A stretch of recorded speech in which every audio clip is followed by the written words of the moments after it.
Welcome back to Twin Terror. I'm Gary, and I'm just Gary. Hope you're all having a great Sunday. I'm recording this at 7:46 p.m. on Sunday, March 29th.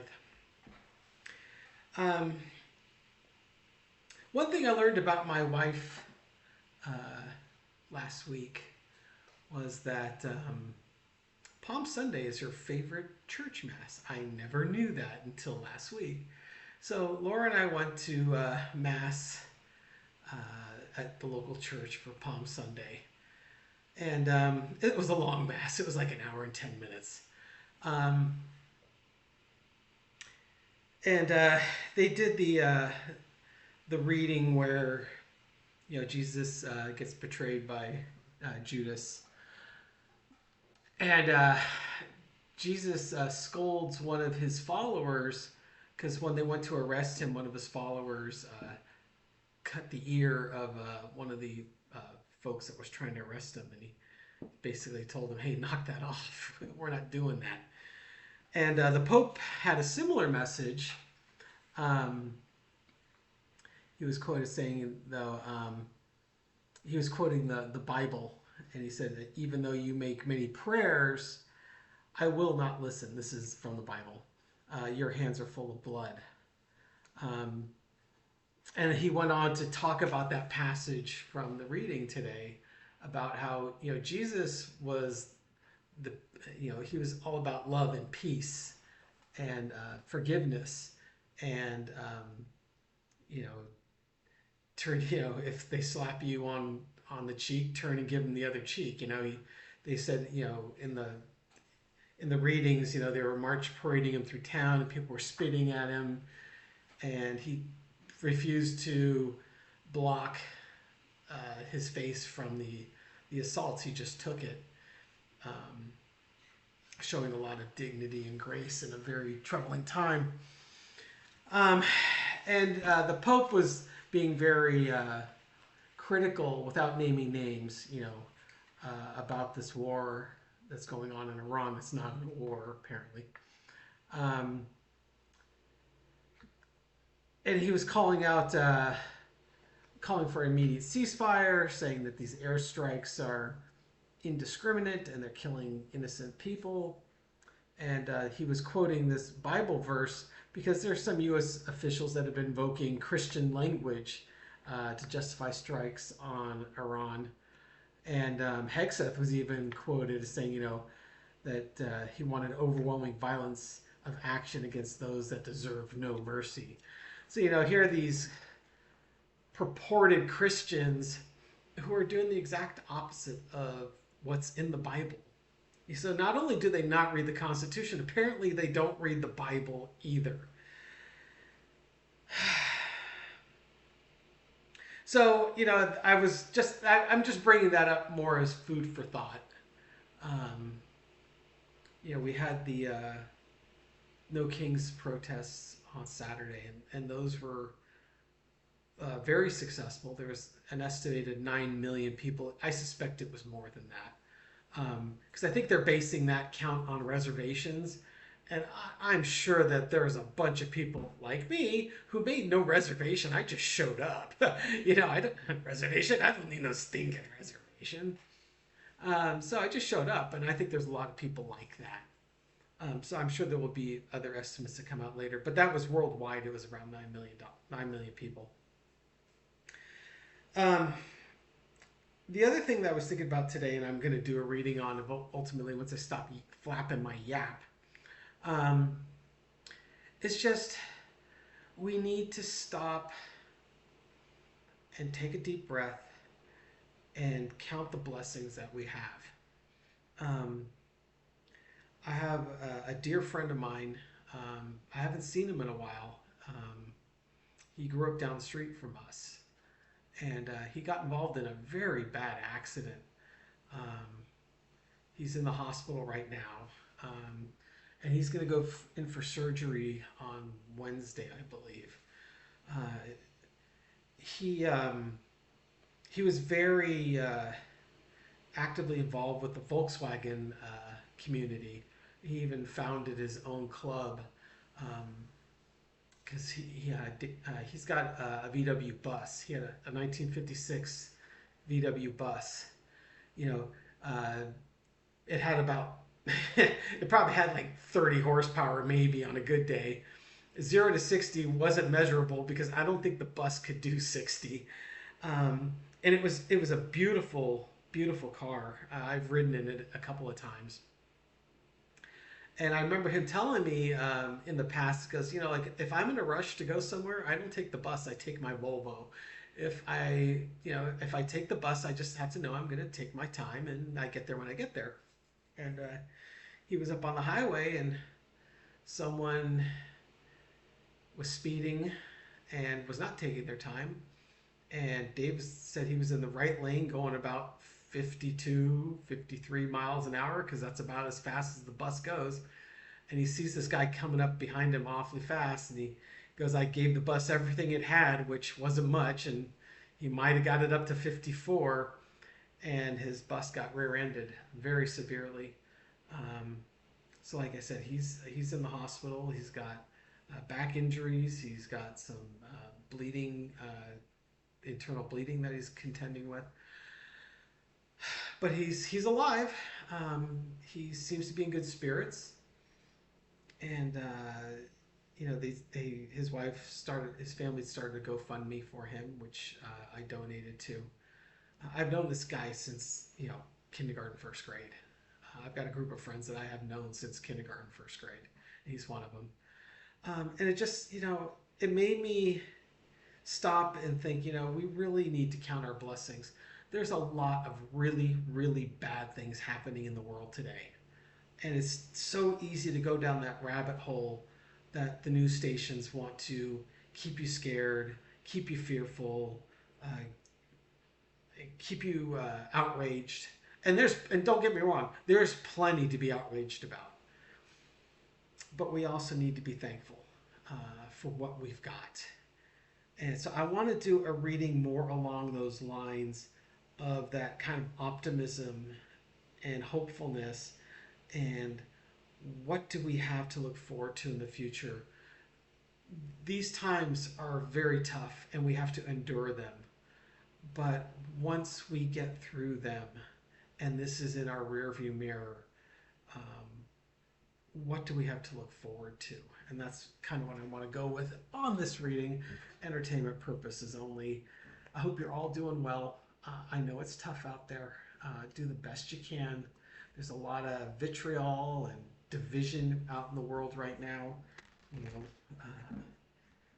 But one thing that was really nice about being out with the protests on Saturday was that sense of camaraderie, knowing that you're not the only one that sees this, and you're not the only one that's outraged, and you're not the only one that was taught right from wrong. And so that validation when people are honking their horns and waving and giving you the thumbs up, it was really encouraging.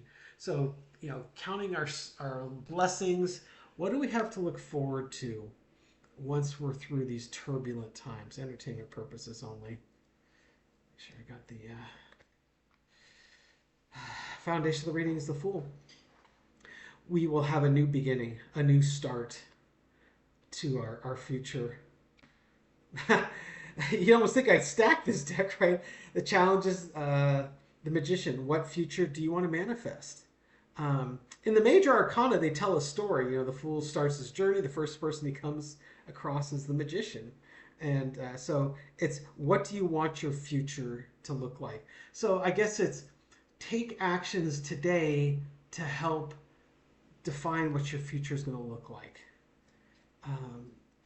And underneath is the Death card on 3 major arcana, because it's the end of the old and we're going to start new times. And what strikes me about this is, this kind of looks like certainly a religious figure, an almost popish figure, meeting up with death and putting an end to the king. So maybe once the king is dead, we can end this cycle and start our new journey. In the past, you had the King of Pentacles. I don't think I need to define that.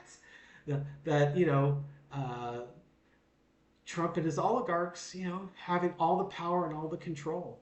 They're controlling the news media. They're controlling the various politicians that are running the country. It's becoming very apparent that there's a subculture of elites that are running everything. And it's not the democratic intellectual elites that the Republicans like to accuse the Democrats of being. It's money. And it's, money buying power. Current energy, Ace of Swords. A new truth coming forth. So once we're through this, we have a new truth. The king is dead, and we've got the crown on our truth. We have a new truth, a new beginning, new ideas, new intellects going forth. Ace of Wands, and the overarching energy, Ace of Wands being starting new actions. We see what the truth is about these oligarchs, and we're going to take new action. The lesson to be learned, because the folks that are really wealthy want all the power and they want all the resources. And it became very clear to us that these were the people that were controlling things. And we now know the truth, and we're going to take our action.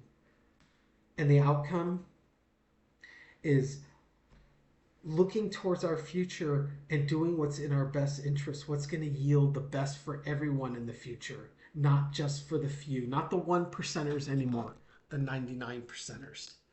That's what I'm getting at it at. Which is, hey, that's kind of hopeful. Hey, I'll take that reading. Jeez.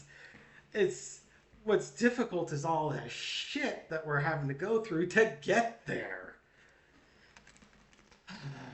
So thank you for that reading. I appreciate that. Let's just ask a question. Just high level. When will we know when we turn the corner? We may have already turned the corner, but we just don't know it yet. But when, what will be the signs that we've turned the corner?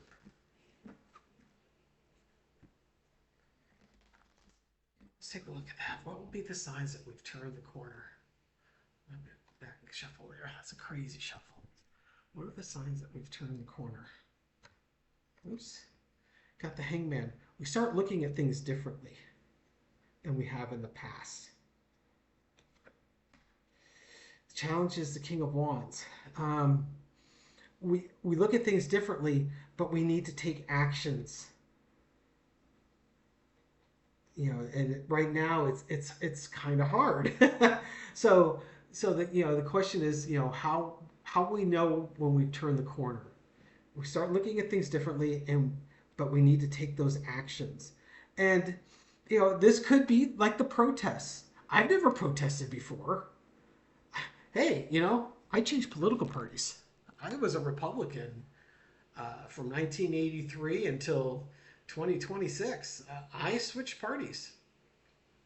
The Republican Party doesn't exist. The Republican Party I used to know, long gone.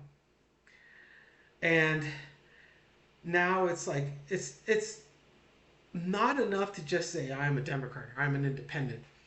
You got to take the actions. It's going out and doing those protests. It's going out and demonstrating to your friends and family in the community what you value. So, I'm out there volunteering with Second Harvest Food Bank. I'm out there with the protests. I'm having my wife, who's very apolitical. She and I are having discussions because she is seeing the crazy, and she has questions. So it's kind of, those are some of the things that might pertain to these cards. I mean, who in the audience had on their bingo card that they would start trusting the Iranian political messaging more than the U.S. political messaging, right? So just looking at things differently, the challenge is we have to find meaningful ways to take action. Energy underneath, the Six of Wands, that victory. I have a hunch that we're at that turning point right now. To me, this is taking actions that would signify victory. This could also be how Trump keeps saying how he's already won the war in Iran, but then, in the same sentence, he says, we're sending 10,000 troops there. So you got to get through that messaging, that undercurrent of contradictory messaging. And it's not necessarily you and I, it's the folks that keep supporting him need to start looking at things differently and start understanding the actions they're being taken and the messaging that they're being fed. In the past, at the Wheel of Fortune, anything could go, anything was possible. Certainly, there's been a whole bunch of things that have this administration has done that we never thought was going to happen. Current energy, it's about giving back. Six of Pentacles. This is about how will we know when we've turned the corner and things are going to start getting better. That we look for just results, and we look to try and give back and not hoard everything for ourselves. We have such an abundance in this country, and Trump wants just more and more and more. He wants that Four of Pentacles. He wants all the resources for himself. This is about giving back to those people that don't have anything, taking care of the people that really need the additional help, which is what Trump is doing the exact opposite of. So I guess we know we've turned the corner when we start giving back. We stop worrying about cutting taxes for billionaires, and we start funding the programs that help people around the world and in our country. Overarching energy is the Nine of Swords, and we stop reckless action. We stop rushing to judgment. We stop coming to reckless conclusions and acting so rashly. This is it's a lesson we need to learn. Take your time and think.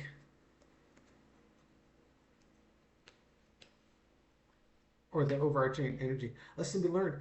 It's about getting along with people again, mending those fences. This is it's kind of transactional. It's just start showing kindness. Giving back and showing kindness and empathy and understanding. It's one of those things where with MAGA, they were they got worked in such a frenzy that there was all these murderers and rapists coming across the border unchecked. They were being lied to. But, I guess on our side, we could say, okay, border security is important. We should have secure borders. We could probably come up with an agreement on how to secure the borders that probably doesn't involve building a silly wall and spending millions and millions of dollars on a fixed structure like that. How about utilizing drone technology and trying to work with our neighboring countries to understand why these folks are coming across the border and what we can do to get them to either follow the legal process or get rid of the incentive that's pushing them out from their homes. So that's the lesson to be learned. We need to start working together and getting along and understanding each other again. Don't get me wrong. There's going to be some people that are just, they've drank too much of this Kool-Aid and they're not going to come back. But the ones that haven't consumed too much of the Kool-Aid, see if we can find some common ground. Outcome, Two of Wands. So how do we know when we've turned that corner? You'll start seeing actions being taken that look like they're more long-term focused instead of these tactical attacks that Trump has been doing to declare victories. It's playing the long game. Well, hi kitten, how are you? We've got the kitten alert. Hi, I already fed you. There she is. Hi, Floof. Do you want second dinner? Do you want dinner? Kitten? Yeah? Okay. Let me pause this for a second. I've got a hungry cat here. You can say hi to the people, kitten? Okay. Very good. She responds to her name. So every time I say the word kitten, she's going to meow. Right, kitten?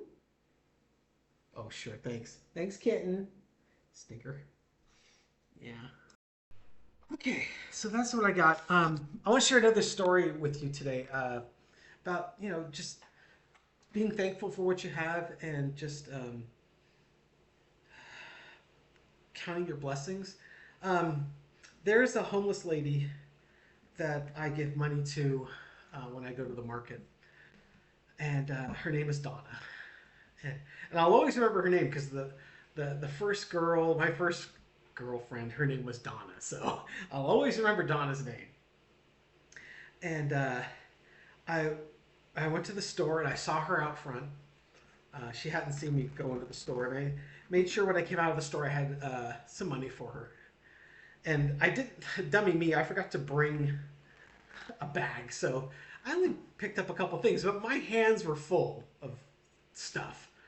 But I had some money in one hand, and as I walked up to her, she looked at me and said, "You don't have to give me anything today."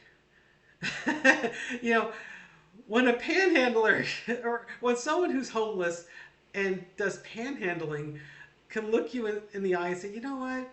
You're fine. You don't need to donate to me today."